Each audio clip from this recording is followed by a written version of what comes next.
आप देख रहे हैं समाचार विश्लेषण को। समाचार विश्लेषण पर आज हम आपको बताने जा रहे हैं कि किस प्रकार से अब राजनीति जो है इस प्रकार का कार्य करने लगी है कि उससे मुस्लिम तुष्टीकरण किस प्रकार से झलकता है और देश में इस प्रकार की जो राजनीति हो रही है उससे ये लोग राजनीति को की दिशा क्या दे रहे हैं, उसी के विषय में मैं आज बताऊंगा। और यूपी में जो अखिलेश प्रसाद यादव ने किया है, अखिलेश प्रसाद यादव जो कि समाजवादी के एक बड़े चेहरे हैं और उनकी जो पार्टी है वह दूसरी जो है सो संसद में सबसे बड़ी पार्टी है, 37 उनको सांसद मिले हुए हैं।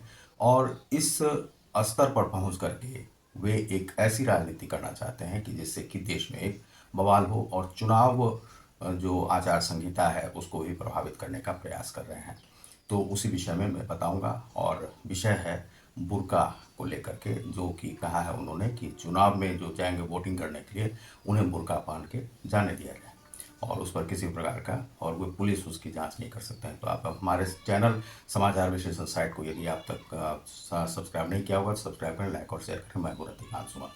तो बुर्का पर जो बवाल है अब इस देश में, आ, उत्तर प्रदेश में इसको जो है लेकर के अखिलेश प्रसाद यादव ने एक बयान दिया है कि वहाँ पर जो आज वोटिंग है 10 सीटों के लिए, उसमें जो वे लोग जाएंगे उन्हें जो मुस्लिम जो महिलाएं हैं वह बुर्का पहन के जाएं और बुर्का पहन के उन्हें जो है देखा नहीं जाए कि कौन है नहीं है। अब बताइए, यह चुनाव के किस नियम में लिखा हुआ है कि मनुष्य का जो है मिलान नहीं किया जाएगा कि उनके आई कार्ड में किसका चेहरा है और वह है कौन वोट देने के लिए। अब बुर्के के अंदर में कोई पुरुष है, बुर्के के अंदर में कोई हथियार लेकर के जा रहा। बुर्का जो है सबसे बड़ा जो है एक हथियार और हथकंडा है, और आतंकवादियों के लिए और अपराधियों के लिए। उसके लिए बहुत सारे हिंदू भी ऐसे हैं कि बुर्का की आड़ में जो है अपराध करते हैं। और मान लीजिए पुरुष भी, आपने पिक्चरों में देखा होगा कि इस प्रकार से जाते हैं अपराधी, बुर्का पहने हुए हैं, उन्हें लोग पहचान नहीं पाते हैं और वे हत्या करके चले आते हैं। अब मान लीजिए कि आरडीएक्स है, बम है, विस्फोटक है, कोई लेकर के बुर्का में चला गया, तो उस प्रकार से जो है चुनाव को जो है सो प्रभावित कर सकते हैं। आज चूंकि चुनाव है वहाँ पर और एक दिन पहले ही उन्होंने ऐसा बयान दिया है। इस बयान के पीछे क्या है? यह आचार संहिता का सीधा सीधा उल्लंघन है जो अखिलेश प्रसाद यादव ने किया है, जो उन्हें नहीं करना चाहिए। अब इस पर वे कहते हैं कि भाजपा जो है मुस्लिम विरोधी है, यादव विरोधी है। योगी जी पर जो है सो वह आक्षेप लगाते हैं कि उन्होंने अब तक जो इनकाउंटर किया है वह यादव का। अब यादव और ये नहीं है, वह है अपराध और सज्जनता। अपराध और सज्जनता यानी कि देवता और दानव में जो युद्ध होता है वह युद्ध आज तक होता रहा है, राक्षसों में और जो सज्जन है उसमें।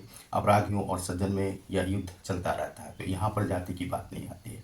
अब धर्म को लेकर के, जबकि अभी एक चल रही है समस्या वक्फ बोर्ड को लेकर के, तो वक्फ बोर्ड पर कहा जा रहा है कि सनातन धर्म के जो मंदिर हैं उन्हें छोड़ करके सनातन वक्फ बोर्ड उस तरह का गठन कर दिया जाए और वक्फ बोर्ड की या तो समाप्ति की जाए या सनातन बोर्ड का गठन किया जाए। इस प्रकार से अब यह बवाल चल ही रहा है कि दूसरा जो है यह बवाल कि बुर्का। अब बुर्का को जहाँ पर ईरान में और बहुत सारे देशों में हटाने की बात की जा रही है, वहाँ पर भारत में जो है बुर्का को फिर से इस प्रकार से समाजवादियों के द्वारा जो है प्रतिष्ठापित करने का प्रयास किया जा रहा है। यह तो माना जाता है कि जो समाजवादी जो हैं वह जो है मुस्लिम तुष्टीकरण में ज़्यादातर रहते हैं, उनके जो क्रिमिनल्स हैं उन्हें भी वह प्रश्रय देते हैं और इस प्रकार से उनको लेकर के एक समीकरण बनाते हैं। यादव और मुस्लिम का भाईचारा वह दिखाने का प्रयास करते हैं, जो कि बिहार में भी वह समीकरण चल चुका था और इसी प्रकार से वहाँ पर उत्तर प्रदेश में चलाने का प्रयास, और वह ठीक चुनाव से एक दिन पहले ऐसा किया गया।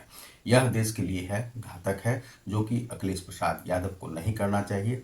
यह चुनाव आचार संहिता का सीधा सीधा उल्लंघन है जो कि नहीं करना चाहिए। कांग्रेस और जो समाजवादी है वह इसी प्रकार का कार्य करते रहे हैं और वह स्वयं को हारता हुआ देख करके ऐसा जो है उन्होंने किया है कि मुस्लिम तुष्टीकरण से वे सोचते हैं कि ध्रुवीकरण हो वोट का और उन्हें जो है वोट मिले और फिर से वह 10 जो सीट हैं उस पर जो है प्रभावित कर सकें अपने वोटरों को और स्वयं को जिता सकें।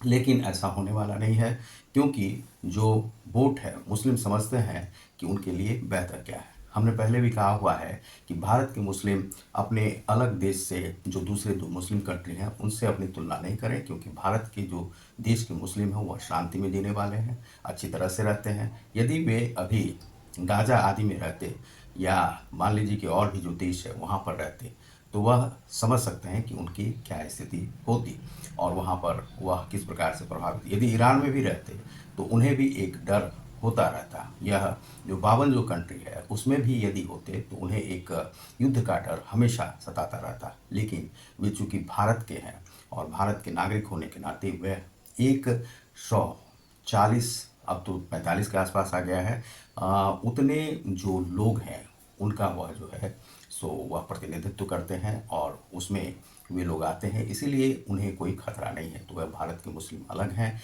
वह अपने को काट करके नहीं देखें और मुस्लिम के रूप में नहीं देखें, अपने धर्म को वह लेके चल सकते हैं, धर्म निरपेक्षता है। लेकिन वह कुछ जो दकियानुसी बातें हैं उन पे वह नहीं जाए। जो स्कूलों में हम बुर्का पहन के जाएंगे, चुनाव में हम बुर्का पहन के, इसे जो है जिद के रूप में नहीं ले जाए, क्योंकि जो बुर्का पहन के काफ़ी लोग जाते हैं वे अपराधी भी हो सकते हैं। तो आप देख रहे हैं समाचार विश्लेषण को, मैं हूं रजनीकांत। बहुत बहुत धन्यवाद, नमस्कार।